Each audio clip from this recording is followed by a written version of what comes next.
నమస్తే వీతుని స్వాగతం లక్ష్యం సమాజహితం నేను మీ సురేష్ దండు కార్తీక మాసం అనగానే దేశం మొత్తం కూడా దీపాలంకరణతోటి దీపాలతో వెలుస్తుంది అందులో దీపాలు కూడా వస్తుంది నరకాసురుని వధించి స్టార్ట్ చేస్తే కార్తీక మాసం అయిపోయేంత వరకు కూడా భక్తులందరూ కూడా వాళ్ళ ప్రీతిపదమైన దేవునికి శివునికి కృష్ణుడికి రాముడికి అందరి కూడా వివిధ రూపాలలో లాస్ట్కి అయ్యప్ప స్వామి కూడా పూజ చేస్తూ దీపాల అలంకరణ చేస్తుంటారు. ఈ మాసం రాగానే హనుమాన్ భక్తులు శివభక్తులు అయ్యప్ప భక్తులు ముఖ్యంగా చాలామంది కూడా పూలమాలలు మాలలు అలంకరించి కన్యాస్వాములు కావచ్చు అందరూ కూడా సంవత్సరాలుగా దేవుడి సేవ చేస్తుంటారు.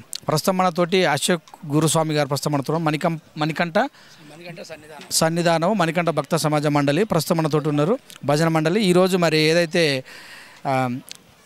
మల్లారెడ్డి స్వామి చేసినటువంటి బ్రాహ్మణపల్లి తుర్కెంజాల్ నియోజకవర్గం తుర్కెంజాల్ పట్టణంలో ఉన్నటువంటి బ్రాహ్మణపల్లిలో ఈరోజు అయ్యప్ప 18వ పడి పూజ నిర్వహించారు. అక్కడికి విశేష జనవాహిని మధ్యలో కూడా ఈరోజు భజన కార్యక్రమం నిర్వహించిన అశోక్ గురుస్వామి ప్రస్తుతం మనతో ఉన్నారు.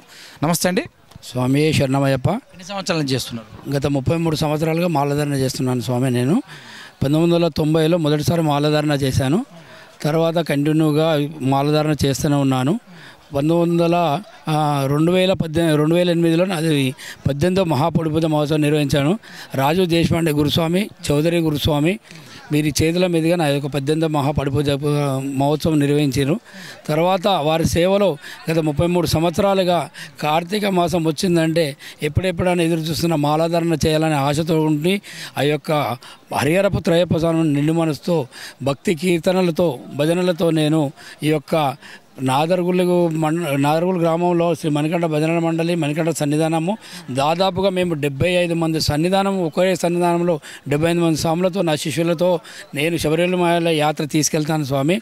అలాగే వివిధ గ్రామాల నుంచి ఎక్కడ పిలిచినా కానీ భజన కార్యక్రమము నేను నిర్వహిస్తుంటాను. ఆ యొక్క హరిహరపు త్రయప్ప స్వామి నిండి ఆశీస్సులు ఎల్లవేళలా అందరి మీద ఉండాలని అలాగే మా మీద కూడా ఉండాలని నేను ఆ యొక్క అయ్యప్ప స్వామిని కోరుకుంటున్నాను స్వామి. 33 సంవత్సరాల నుంచి మాల వేస్తున్నారు కదా మీరు. సో అయ్యప్ప గురించి కానీ ఈ మాల తర్వాత ఏమైనా చెప్తారా భక్తులు? కనీసం ఒక్కరితోటన్నా కూడా అయ్యప్ప లీలలు చెప్పే అవకాశం ఉందా? నేను చెప్తాను. ప్రతి సంవత్సరం కూడా మొదటిసారి మాల వేసిన కన్యస్వామికి మాల వేసిన వాళ్ళకి కాదు, మాల వేసిన వాడు ఎలాగో తెలుసుకొని మీ దగ్గరకు వచ్చి ఆయన అయ్యప్పని పూజిస్తుంటారు. మాల వేయని వాళ్ళు చాలామంది ఉంటారు, అందులో హిందువులే ఉంటారు. మరి సో వాళ్ళకి ఎవరికన్నా ఈ 41 రోజులు కాకుండా దేవుడి గురించి పారాయణ చేసే అవకాశం ఉందా? ఇప్పుడే ఏమన్నా బొట్లు పెట్టుకొని ఈ డ్రెస్సులు వేసుకొని తిరగడమేనా? లేదు స్వామి, నేను అయ్యప్ప మాలనే కాకుండా వినాయక చవితికి కూడా నేను పూజా కార్యక్రమాలు చేస్తుంటాము. నవరాత్రులు అది గణపతిని కొలుస్తాము. తర్వాత నవరాత్రులు కూడా చేస్తాము. మిగతా రోజులలో కూడా మాకు ఏదైనా భజన కార్యక్రమాలు ఉంటే కూడా భజన కార్యక్రమంలో పాల్గొంటాము. హిందుత్వం గురించి హిందువు వేళ చేస్తారా భజన కార్యక్రమాలు? క్రిస్టియన్ ముస్లిమ్స్ ఇవన్నీ స్వామి ఓన్లీ హిందువులం స్వామి. హిందువుగా పుట్టాము, హిందువుగానే మరణిస్తాం స్వామి. అటువంటిది హిందూ పూజలే చేస్తాం స్వామి. వేరే క్రిస్టియను మీరు కరెక్ట్ మాటకు వచ్చారు. మరి అలాంటప్పుడు శివుని ముందర నంది ఉంటుంది, కృష్ణుడు గోవును పూజించారు. ఈ రెండింటికి వ్యతిరేకంగా కూడా సమాజం ఉంది. సో మరి అదే సమాజం వ్యక్తిని మీరు వావర్ సామాన్య పాటలో వాడారు వెళ్దాకా, దీన్ని ఎలా చూడాలి? మరి అయితే ఈ విషయం ఏంటంటే గత 33 సంవత్సరాల క్రితం మా గురుస్వామి ఏదైతే చెప్పాడో ఆ రోజు అది కల్పితం ఉండొచ్చు, మాకు తెలియదు. కానీ అదే పాటల్లో రకంగా ఈరోజు కూడా అదే భాష వస్తుంది. కానీ దాన్ని కొన్ని రోజుల తర్వాత దాన్ని మేము పూర్తిగా నిషేధించాలని అనుకుంటున్నాం. ఎందుకంటే వావర్ స్వామి అనేది కల్పితమని మనకి ఇప్పుడు తెలుస్తున్నది. మేమేమనుకున్నామంటే అప్పుడు వాళ్ళు ఏం చెప్పినట్టు మా గురుస్వాములు ఏం చెప్పినట్టు వాళ్ళకి తెలిసిన విషయము వావర్ స్వామి మన అయ్యప్ప స్వామికి మిత్రుడు అని చెప్పారు. మిత్రుడు అవుతాడు. ఏ యుగంలో ఉన్న 1500 సంవత్సరాల క్రితం పుట్టినటువంటిది ఇస్లాం మతం. ఎన్నో సంవత్సరాల క్రితం పుట్టింది, 1000 సంవత్సరాల క్రితం పుట్టిన కలియుగం 5000 సంవత్సరాలని మనం చెప్తూనే ఉంది. ఏసీ డీసీలుగా 1500 క్రితం పుట్టినట్టు ఫ్రెండ్స్ ఎట్లా అవుతారు, ఆయనకు వరం ఎట్లు ఇస్తాడు, ఆయన అల్లుడేట్ అవుతారు అంటే ఈ మాత్రం ఇంత గుడ్డిగా నమ్ముతుంది మన సమాజం. మన సమాజం ఏంటంటే అతలు వాళ్ళు మనకు గుడ్డిగా నమ్మించడమే వాళ్ళ పని. ఎందుకంటే ఇప్పుడైతే మనం నమ్ముతుంటామో నమ్మేంత వరకు వాళ్ళు నమ్మిస్తూనే ఉంటారు. ఇప్పటికి కూడా మనం ఏం చేస్తామంటే వాళ్ళు ఏదన్నా ముస్లిమ్సే కానీ క్రిస్టియన్లే కానీ వాళ్ళది ఉంటే వాళ్ళే చేసుకుంటారు. కానీ మన దగ్గర హిందువుల దగ్గర రారు. కానీ అదే మన ఇంట్లో హిందువుల ఇంట్లో ఉంటే శివుడిది పక్కన ముస్లిమ్స్కి సంబంధించిన ఒక గుర్రము అలాంటి ఫోటో ఉంటుంది, యేసు శిలువ కూడా ఉంటుంది. మన ఇంట్లో 3 దేవుళ్ళు కూడా పెట్టుకుంటాం మన సంపూర్ణంగా. కానీ వాళ్ళ ఇళ్లలో సో మన హిందూ సంప్రదాయాల మొత్తం అన్ని దేవుళ్ళని సమ్మేళనం చేసుకుంటాం. వాళ్ళు కనీసం ఫోటో కావచ్చు, దేవునికి దండం పెట్టకుండా కావచ్చు, అసలు మన సంప్రదాయాన్ని కొంచెం కూడా దగ్గరే. అయినా మన హిందువులు ఎందుకు ఇంత సహనంతో ఉన్నారంటారు? ఇప్పుడు సెక్యులర్ అనేది ఉన్నది కదా స్వామి. ఇప్పుడు ఏంటంటే వీళ్ళు రాజకీయ నాయకులు వాళ్ళ ఓట్ల గురించి హిందూ ముస్లిం బాయ్ బాయ్ అని అంటున్నారు. కానీ ఎక్కడ హిందూ ముస్లిం బాయ్ బాయ్ స్వామి? ఇప్పుడు మనము ఇఫ్తార్ పార్టీలు చేస్తారు స్వామి, రంజాన్ వస్తే ఇఫ్తార్ పార్టీలు ఇస్తారు. ఇప్పటి వరకు ఇప్పుడు 33 సంవత్సరాలు మాలధారణ చేస్తున్నారు కదా, ఇంతవరకు ఒక అయ్యప్పకే కానీ ఎవరికే కానీ అన్నదానం పెట్టేదేమో చూపండి.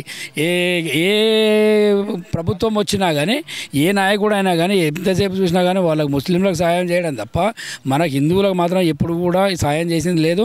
మన పూజలు ఏంటంటే రాత్రిపూట పోలీసు వాళ్ళకు కూడా చెప్పి ఏం చేస్తున్నారు అంటే రాత్రి భజన చేస్తున్నారు, సామాన్ కంప్లీట్ చేస్తే వచ్చి భజన పని చేపిస్తున్నారు, మైక్ పెట్టుకొని వెళ్ళలేదు. వాళ్ళు మాత్రము పొద్దున నుంచి సాయంత్రం వరకు 5 సార్లు నమాజ్ చదువుతారు, చెవులు దిద్దరిల్లేలా వాళ్ళు ఇది చేసినా కానీ దానికి మాత్రం ఎవరు కూడా అబ్జెక్షన్ చేసేలేదు. మనం అబ్జెక్షన్ చేసినా కానీ మళ్ళీ మన మీదనే ఉల్టా కంప్లీట్ చేస్తారు. అటువంటప్పుడు మనము కూడా ఇప్పటి వరకు కూడా ఇంకా మారాలని చెప్పేసి ప్రతి పూజలో కూడా మేము చెప్తున్నాం స్వామి.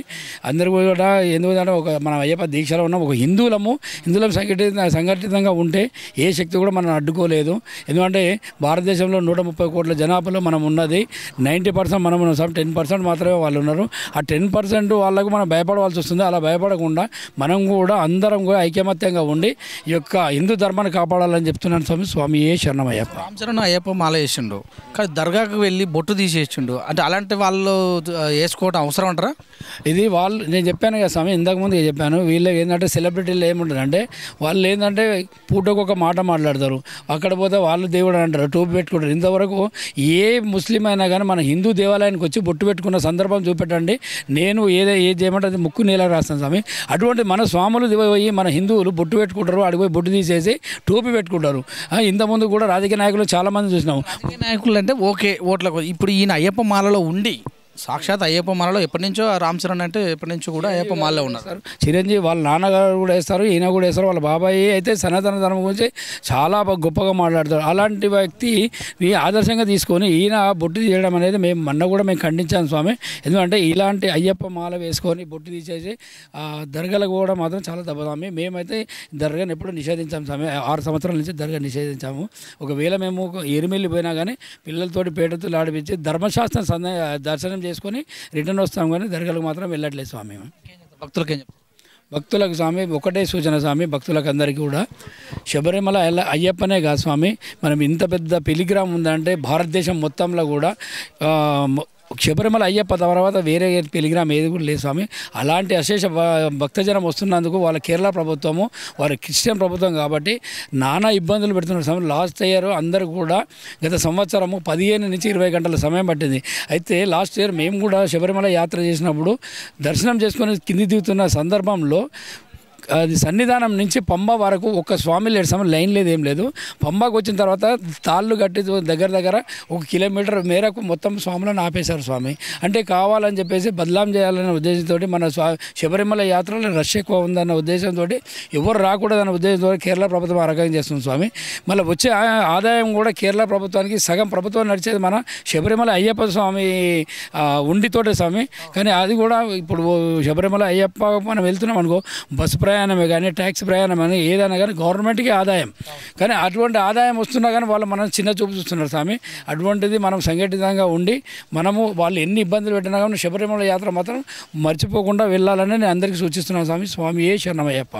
ఇదండి మరి అశోక్ గురుస్వామి బజార్ సమాజ మండలి తెలియజేసిన విషయాలు అంటే రామ్ చరణ్ లాంటి వ్యక్తులు వాళ్ళ బాబాయ్ హిందూ సమాజం గురించి వాళ్ళ డాడీ కూడా చేస్తున్న సందర్భంలో ఆయన అలా వెళ్ళటం మాత్రం ఖచ్చితంగా కూడా క్షమించరాని వాటిది అని కూడా తెలియజేశారు. హిందూ భక్తులందరినీ కూడా ఇబ్బంది పెడుతున్న కేరళ ప్రభుత్వము మనం చేసినటువంటి పర్యటనకు వల్లనే ఆ యొక్క రాష్ట్రం యొక్క నిష్పత్తి పెరుగుతుందని, వాళ్ళ ఆదాయం కూడా పెరుగుతుందని, అలాంటి వాళ్ళకి ఎలాంటి ఇబ్బందులు కలగకూడదని ఇక్కడ తెలంగాణ ప్రభుత్వం కూడా కలగజేసుకొని ఖచ్చితంగా సమన్వయం చేయాలని కూడా తెలియజేశారు. చూస్తుండే విత్ న్యూస్ కెమెరా అఖిల్తో మీ సురేష్ దండు. నమస్తే.